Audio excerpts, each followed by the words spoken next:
A few episodes back, we tried to identify fake cycling products. Now it's time to put them to the test. Plus, some other unseen products. First up, we have the Silka Impero Pocket Pump.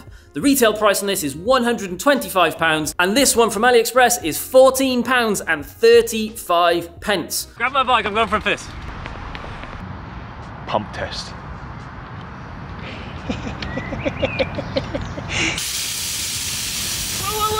Whoa, what the fuck are you doing? We've got to test the pump. What are you doing? Why my bike? I can't believe you fully flattened my tyre, and this better not be the only pump that we've got here. Many hours later. Many hours later. Oh, it is actually going up. You've been pumping for 5 minutes. I didn't even think it had done that much, to be honest.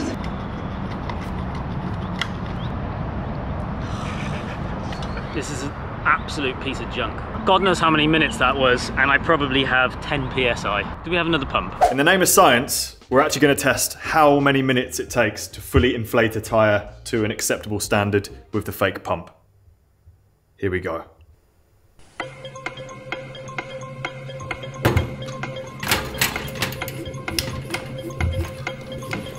Where's the air going?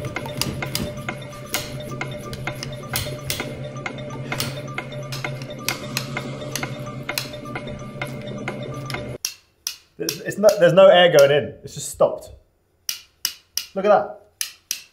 Sometimes it pushes air in and sometimes it doesn't. 3 minutes 24, the pump has basically stopped working. We can find out exactly how much pressure is inside by using a real Silka pump.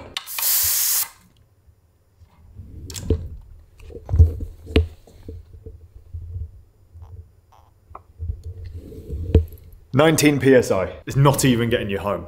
Next up, we have the Physique Antares versus Evo 3D printed saddle.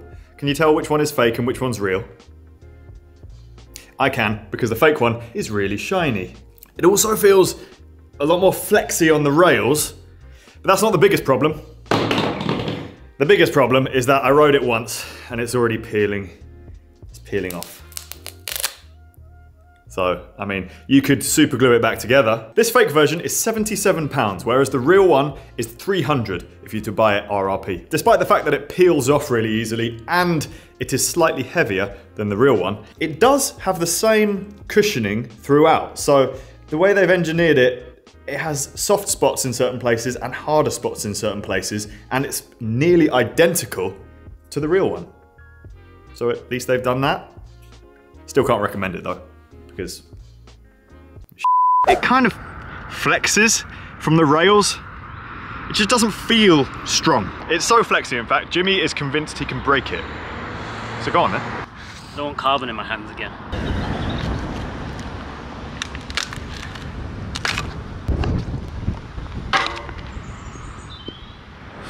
Like that bit is so flexy. I could snap that, I'm not going to because I'm scared that that's gonna sharp and cut into me, but... How am I supposed to ride home now? There you go. There's the real one. Oh, sweet. Next up, we have the Silka Matone saddlebag. The real one is £60 and the fake one is £17.27. And instantly, you can see the difference between them. The real one has got lots of structure, the fake one doesn't. The embossment or the print of the Silka logo is nice and crisp. On this one, it is not. This one has an actual boa, this one does not. The weirdest thing about the fake one is that it took 2 months to arrive as well. So no real reason or indication as to why it took so long, but for some reason, 2 months for it to get here. Oh Jesus, it's got more branding on the inside.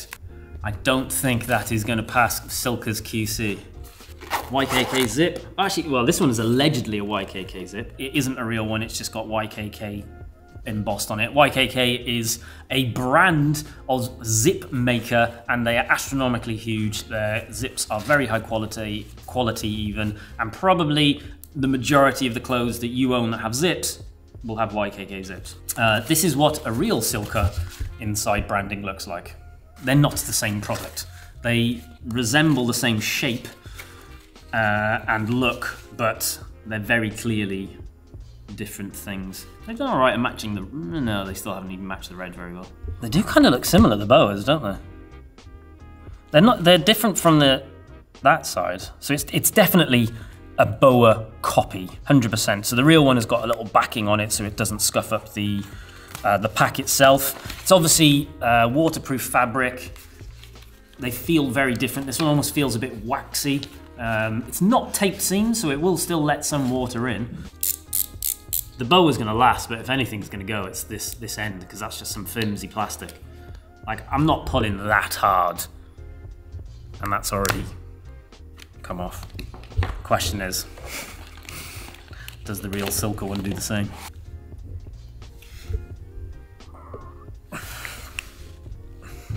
That is not going anywhere. That's like proper pulling it as well. Clearly, without question, the real one is significantly better quality and is just going to last a lot longer. For full clarity, we are sponsored by Silka. We haven't put this product in because of that, and I'm not saying these positive things about this saddlebag because of that relationship. I'm literally just comparing the two, and one breaks and one breaks and one doesn't. One thing the fake one has done better than the real one is the placement of the front logo is more central on the fake one than it is the real one. Next up, I bought some Supercars bar tape. I've always wanted some of this.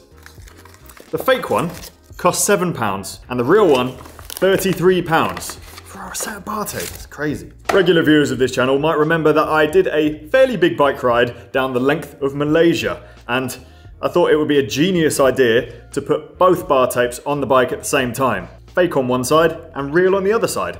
So we got to find out exactly how much they wore out at the same time. Both sides of the bar tape have lasted pretty well. Both sides are grippy. They're not showing much wear. Considering I've done probably 1,500 miles on this bike, there isn't any significant wear at all.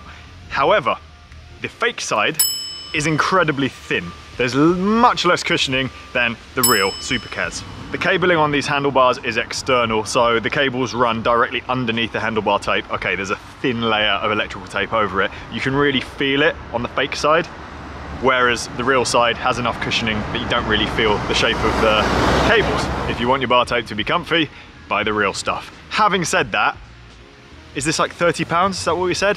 Really expensive for the real one, and it feels no better than the 10 quid stuff you can get from BBB. I wonder why the knockoff merchants on AliExpress chose to go with Supercars. I'm feeling it literally right now versus the cheap stuff on mine. I'd rather have my tape, to be honest. You've got a bug on you. Next up is the Met Trenta helmets. So in the first edition of this video where we told you about these products, I managed to rip this one in half. So remaining, we have the real one, which is £220, and this fake one, which is £27.65. So if you did watch the last edition, you will know that we bought these weird little dot things, which you put on the top of a helmet, smash it, and it tells you if it exceeds a certain amount of impact. When we started looking at whether we were going to actually use these, we realized we don't even know where to start. So, both of these are being sent off to an expert to be tested. Over to Theo. I'm Theo, I work for a helmet company. We make lots of helmets, we research lots of helmets, we test lots of helmets, so I do know a thing or two about helmets. Here we go. It's QC pass, apparently. So this is clearly the real one. It is quite different. You can tell there's a lot, like, first of all, this isn't carbon. That's carbon effects. Like, they've made it to look like carbon. This back rib is different size. See this? They've obviously not copied it quite as well as they wanted to. A helmet increases the period of time at which a force, a blow, an impact is being applied to your head for. And therefore, it is going to reduce the peak force of that blow, impact, crash to your head. It's going to lengthen it out, and so you are less likely to get hurt. You're less likely to have a traumatic brain injury. You're less likely to die. You've got the foam, the EPS foam, and then you've got the outer, typically polycarbonate.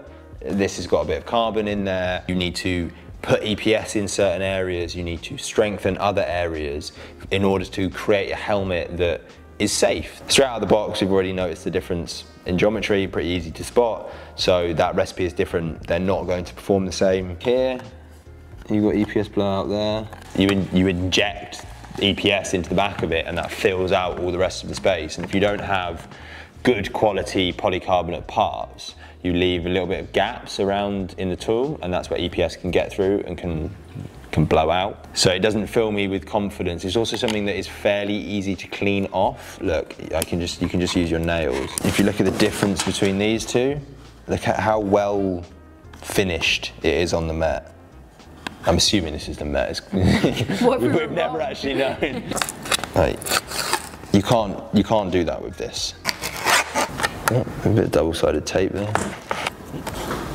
Yeah, like there's nothing in here. I was expecting carbon to be in there. This is the carbon cage inside a Met Trenta 3K carbon. So that is what is inside the real helmet. As you can see here, we have just cut out this bridge. We've just sliced through this bridge, okay?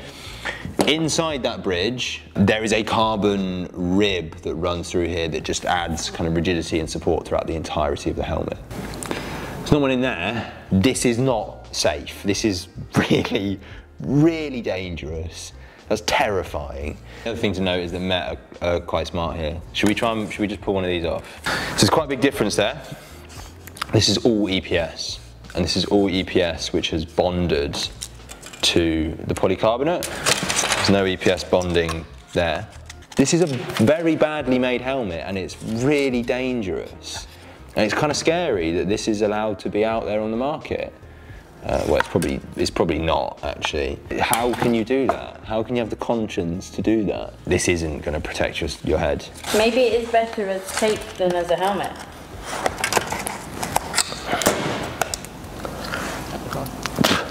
It doesn't even taste good. You're gonna love this next one. This is presents for you. It's not. Unseen Rafa RCC kit. This is the biggest price difference from fake to real products we've got in this whole series. This was £22.40. If you were to buy this from Rafa, it's 300 quid for bib shorts and jersey. Aero, I got size small. For the viewers at home, Jimmy used to own a kit brand. Therefore, I think the analysis should come from you. Right, so, first of all, 350 quid for the Rafa RCC kit is extortionate, and the actual cost of manufacturing that kit as actual Rafa kit would be no more than, well, probably how much this cost. But there is a humongous difference between good kit and not good kit, and this is definitely, well, it will function fine, but it is not the same product by a long, long, long, long, long way. Is it gonna all fall apart immediately when you wear it, or is it gonna last a handful of times through the wash, or what's the deal? No, it'll probably still be durable. It'll probably still last quite a while. The difference is the pad is gonna be junk, the fit is gonna be junk, the fabrics are going to be fine. The fabric is probably going to be the best thing about it, even though it's not the same ones that Rafa are going to be using, but it will still be technical fabric that will function well. The biggest issue with this is going to be that the pad is going to be junk, the fit is going to be junk, and as a result of that, it's probably not going to be very comfortable. Or it might be for some people, but it isn't going to be for us and the way that we like to ride our bikes. I think if you put this kit on, you will instantly go, oh, right, okay, so this doesn't fit me. I don't want to do the rest of this ride wearing this kit, because it is that uncomfortable. Like, why is there so much material here? Firstly, the shorts, they're really short, and then the back is itchy on my skin. Probably should have washed it before just putting it straight on from the factory. And then the sleeves are really baggy, even though it's a small. Collar's a bit big, and I feel as if I don't want to wave to people anymore. Why has it got so much writing on it? I don't know. So when Emily and myself were doing Atticus and we were developing our bib shorts, which is, God, the best part of 10 years ago now, any samples that we got made in China, this is always what Chinese pads look like. Oh, that has actually got gel in it as well. Sturka gel. That's better.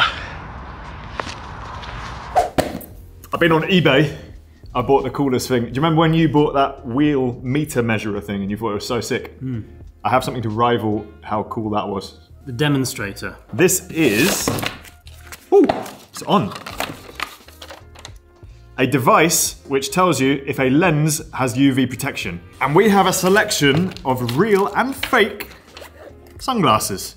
These actually look pretty good. Got how horrible the plastic looks on these. They are, yeah. I mean, it's not gonna be very easy to see in the B-roll that we're showing you on the video, but they are cheap feeling. These are like 10 quid each, whereas a real pair of cycling glasses from the big brands, upwards of £100. The first part of our testing will be putting them through the new Zeiss Protection UV Checker. It's essentially a UV light here that casts onto the other side, and if the item has UV protection, such as my hand,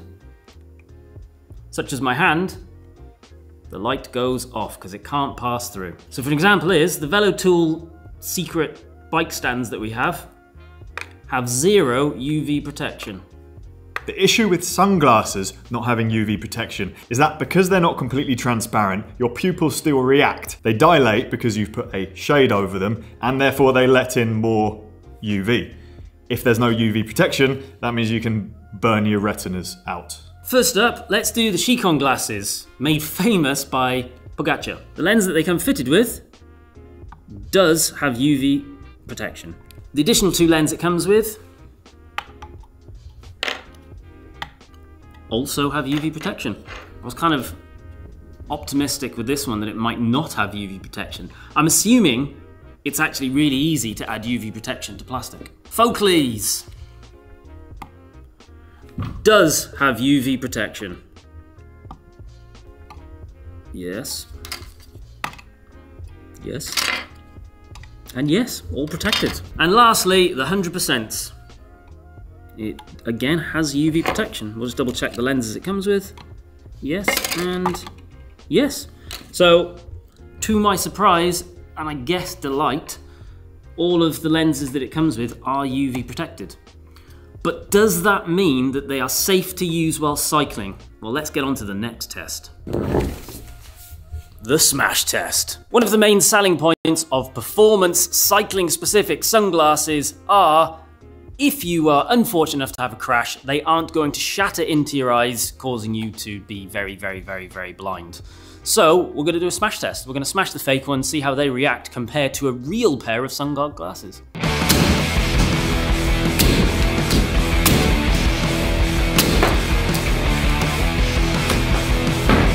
I'll be honest, I wasn't sure what to expect. I thought the fake ones would obliterate more than they have done. However, the actual key difference between the fake ones and the real sun gods is all of the fake ones have shattered. So there's small bits of plastic that have broken off and shattered all over the place. Whereas the sun gods are still, all of the key bits of plastic are still intact. It's just broken off in large chunks. So what you're not going to get with the sun gods is tiny little bits of fragmented plastic, mostly on the nose bands it seems to be as well, cutting into your face. They're just going to fall to pieces and fall off your face. So for me, that's definitely a +1 on the sun god. Real sun god versus fake Oakley. I could pick the dirt out of my teeth with this. We've looked at a lot of products in this video. All of them have been low quality. Some of them are dangerous. Do not risk your well-being for some fashion trend. It's just not worth it. There are loads of good value brands out there. You don't always have to look at the really expensive ones like the ones that these fake brands are trying to copy. So put a comment down below any brands which you think are really, really good value that people should look into. So actually let's use our audience to help our audience with suggestions on good stuff. A brand that we know does good value stuff is Decathlon. So there's the one to start the list. Any more suggestions? Get them down below. Thank you very much, guys. Stay safe out there. Peace.